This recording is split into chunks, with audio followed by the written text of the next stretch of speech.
meus queridos, tudo bom? Sim, chegou o dia em que vai voltar a ter vídeo sobre o Chevette nesse canal. Esse vídeo eu tava com muita vontade de fazer, assim, eu tô muito contente de gravar ele pra vocês. Ele vai ser um vídeo sobre a parte elétrica do Chevette. Eu espero que ele seja útil pra vocês. Então vamos contextualizar aqui rapidinho. Eu comprei esse carro em maio de 2019. Na época, assim, eu postava foto nas redes sociais, o pessoal achava que eu tava, tipo, comprando um carro para ser meu uso diário na cidade, enquanto eu ia deixar o Ka para usar de fim de semana, porque o Ka é turbo. Isso não é verdade. Na verdade, o Ka é o meu carro de todos os dias, mesmo sendo turbo, mesmo sendo mexido. Não importa, ele vai continuar a ser meu carro para usar de segunda a sexta-feira para ir para o trabalho. Esse carro aqui, por que eu comprei ele? Qual que é a proposta dele? Eu queria um carro muito barato, que eu iria montar ele para track day. Então, assim, ele não é um carro para restaurar, ele não é um carro para montar para drift, ele não é meu carro para ser o carro de todos os dias. Eu comprei esse carro com o único propósito de ser meu carro de track day. Esse carro vai fazer tempo em pista. Ele foi muito barato, mas muito barato.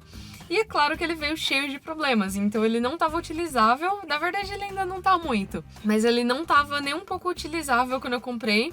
E o principal problema dele, apesar de ele ter vários, assim, o principal problema desse carro era a parte elétrica. O foco do vídeo de hoje é a partida dele. Às vezes eu ia virar a chave para dar partida e o motor de partida virava pesado. Isso é normal em carro que fica muito tempo parado, a bateria perde carga, não é nada demais. Só que às vezes eu ia virar a chave e não acontecia absolutamente nada. E numa situação como essa, é muito comum a gente pensar que o problema pode ser o motor de partida. E nesse caso, que bom que eu pensei mesmo. Eu tirei o motor de partida do carro, desmontei ele e eu descobri que o impulsor de partida, aquele que a gente chama normalmente de Bendix, ele estava girando em falso. Pra quem não sabe, o Bendix ele tem um sistema que vira parecendo uma chave catraca, em que ele gira em falso para um lado e gira tracionando para o outro. No caso do meu, ele estava girando em falso para os dois lados. Então é claro que mesmo se ele estivesse funcionando direitinho, ele não iria ter força para virar o motor. Eu fiz a substituição do Bendix e eu gostaria muito de aproveitar o ensejo para agradecer meu querido amigo Thiago. Ele me ensinou muitas coisas sobre o motor de partida e inclusive teve um dia em que ele cedeu um pouco do tempo dele para me mostrar como é que se faz um teste de bancada. Eu vou mostrar para vocês como é que foi super legal. Manda aí. Ligar o...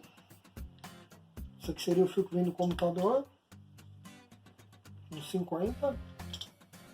A gente vê ele girando, vou deixar assim. Negativo na carcaça.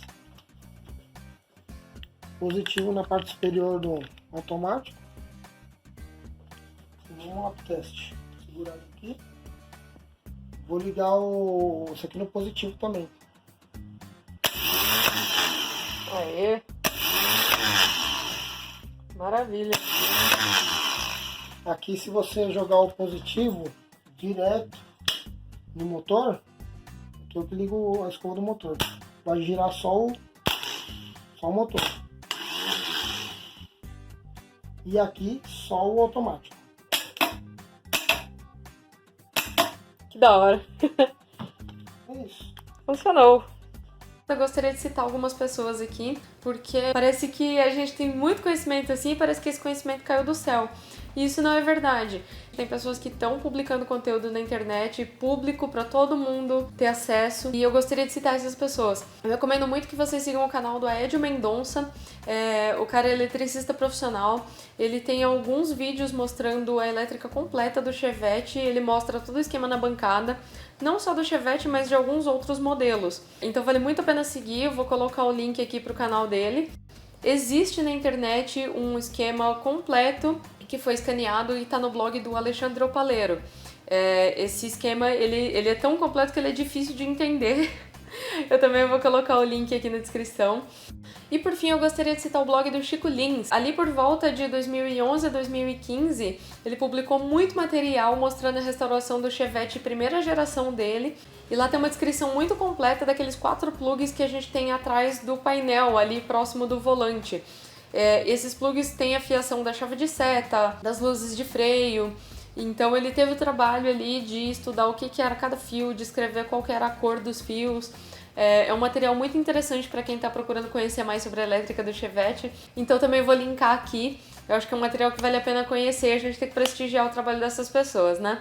E mesmo depois da troca do impulsor de partida, eu notei que nem sempre a partida estava funcionando. O que eu fiz? Eu fui e troquei o comutador.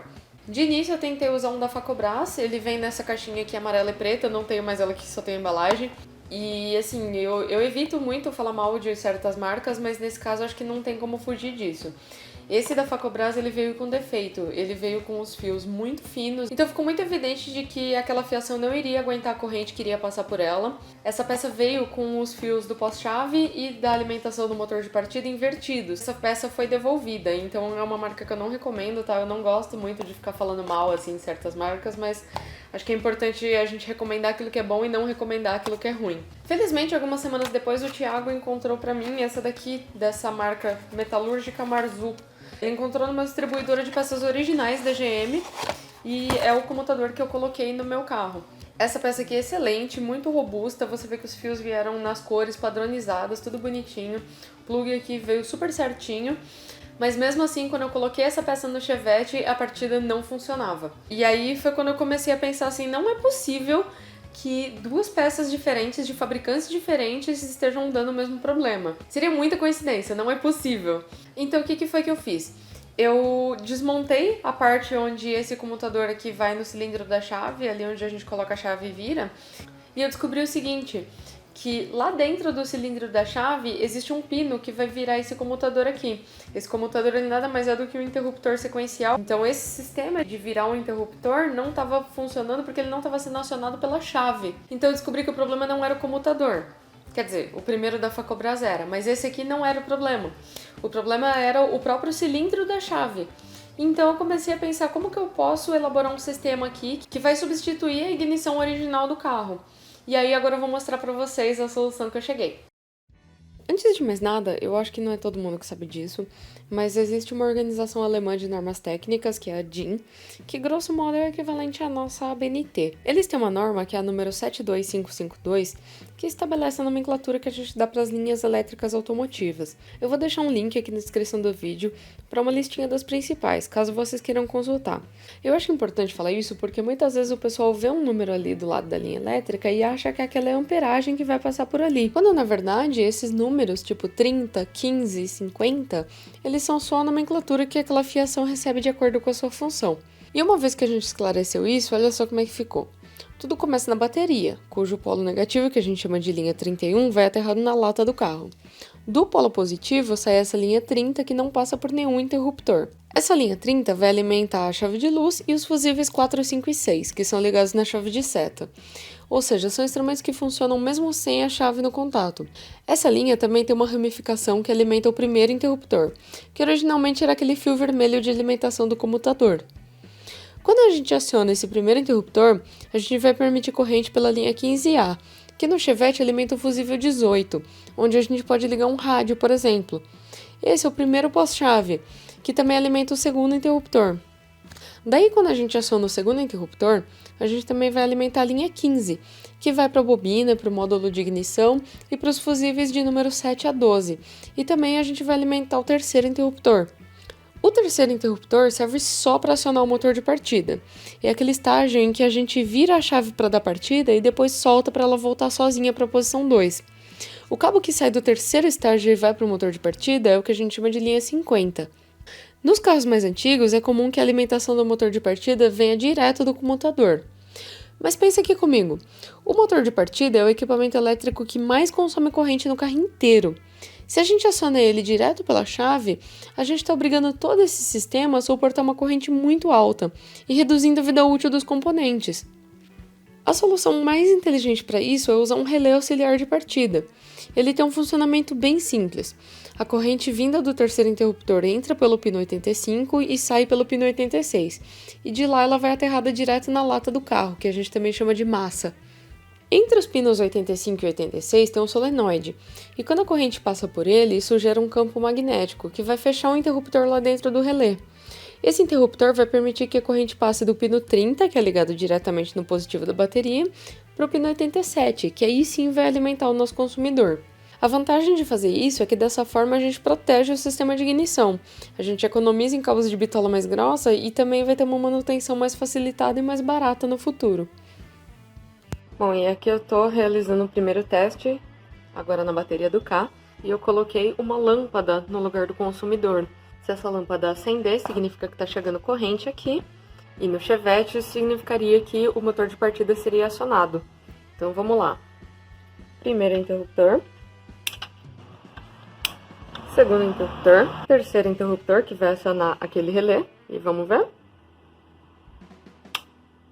Ó, funcionou! Parece besteira falar isso, mas é sempre bom a gente fazer esse tipo de teste preliminar, assim, num ambiente mais controlado, antes de sair furando o outro carro e descobrir que não vai dar certo, né? E olha só que legal aqui. Esse daqui é o console central, é onde eu teria controle de ar, o rádio, essas coisas. Eu já tava um pouco preocupada com como que eu iria furar para colocar esse botão maior. Tava pensando em comprar uma serra-copo e tal. Só que eu descobri que esse botão tem o mesmo diâmetro dessa tomada 12 volts aqui, que já estava desativada mesmo, então eu não vou perder nada. E aí eu não preciso fazer o furo. Essa plaquinha do on e off, ela tem o tamanho certinho para ficar aqui entre esses dois sulcos. E aí eu só preciso fazer um furo de 11 milímetros para cada um, onde vai ficar essa rosca aqui. E aí todas as conexões vão ficar aqui para trás dos 3 interruptores.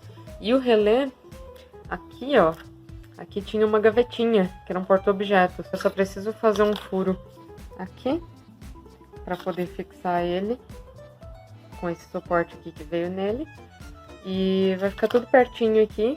E essa peça do painel, ela é super fácil de tirar e pôr. Fica tudo muito acessível, assim, caso precise de manutenção no futuro, vai estar tudo fácil.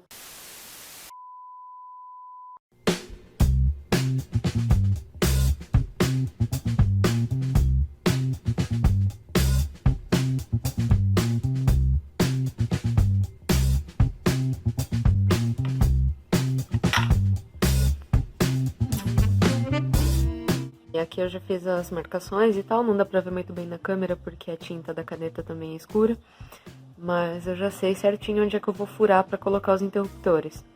Dica muito importante, a gente nunca pode chegar direto com uma broca grande.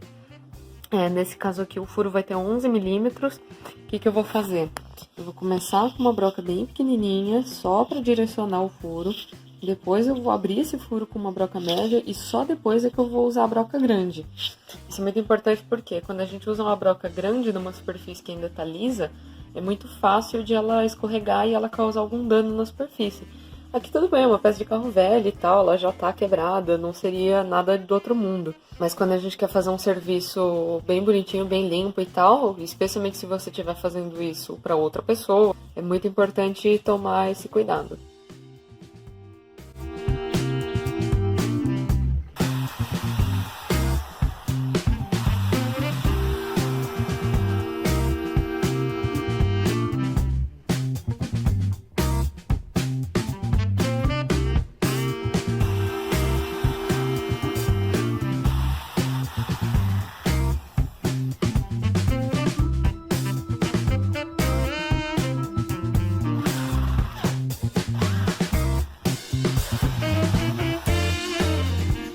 Então, tô aqui dentro do carro, vou mostrar pra vocês como é que ficou a fiação final aqui.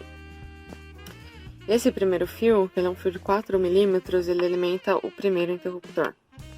Beleza, acionei o primeiro interruptor, ele já vai gerar o primeiro pós-chave, que é esse fio verde, e vai alimentar o segundo interruptor. Acionei o segundo interruptor, ele vai gerar o segundo pós-chave, que é esse fio vermelho aqui, e vai alimentar o terceiro interruptor. Acionei o terceiro interruptor, ele vai alimentar o relé. Aí a corrente vai entrar aqui no relé por esse fio preto, vai sair por aqui, já fiz até um aterramento aqui que eu vou parafusar na lata. Uma vez que a corrente passar pelo relé, o que ele vai fazer? Ele puxa a corrente direto da bateria por esse fio aqui e alimenta o motor de partida diretamente por esse fio aqui. Por isso que eles são mais grossos, assim, eles também são de 4 milímetros, que é para transportar bastante corrente. Esse relé aqui é de 70 amperes. Aí qual que vai ser o pulo do gato aqui? Eu vou medir aqui onde que eu vou ter que cortar esses 3 fios. Já vou crimpar uns terminais fêmea. E olha como é que eu vou fazer. Tá aqui o meu comutador antigo. Eu vou crimpar os terminais e vou colocar eles aqui nessa tomadinha. E aí eu vou ligar essa fiação nova que eu fiz aqui direto no chicote original do carro. Aí vai ficar bem bonitinho lá. Outra coisa que eu gostaria de falar, acho que vai ter gente que vai reparar que normalmente esse fio aqui de alimentação que vem direto da bateria, ele é vermelho. E normalmente esse pós-chave aqui, ele é preto. Eu simplesmente estou usando essas cores porque era o que tinha. Eu acho muito mais importante a gente respeitar a bitola do fio do que a cor. Porque isso daqui depois é só a gente fazer uma documentação certinho, deixar anotado qual fio que é o que e aí vai funcionar. Se a gente se preocupar muito com as cores dos fios e não com essa funcionalidade aqui, tem uma grande chance de eu fritar o sistema inteiro. Vamos lá, hein? Hora da verdade.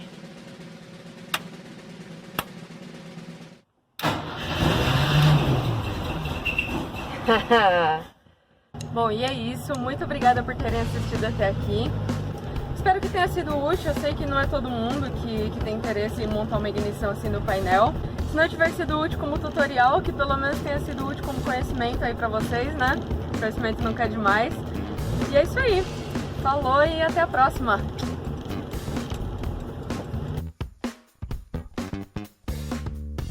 E andando com ele, sabe o que eu notei? Ele tá fazendo um barulhinho de rolamento. Então já tá aí uma ideia para um próximo vídeo. Ele já tá com o prisioneiro de roda quebrado, agora eu tô ouvindo esse barulho de rolamento. Então, fiquem ligadinhos que vai ter mais. Tanto nele quanto no carro. Então, a pessoa resolve gravar vídeo bem no dia que tem a final do Campeonato Paulista, né? Depois não sabe por que tem rojão.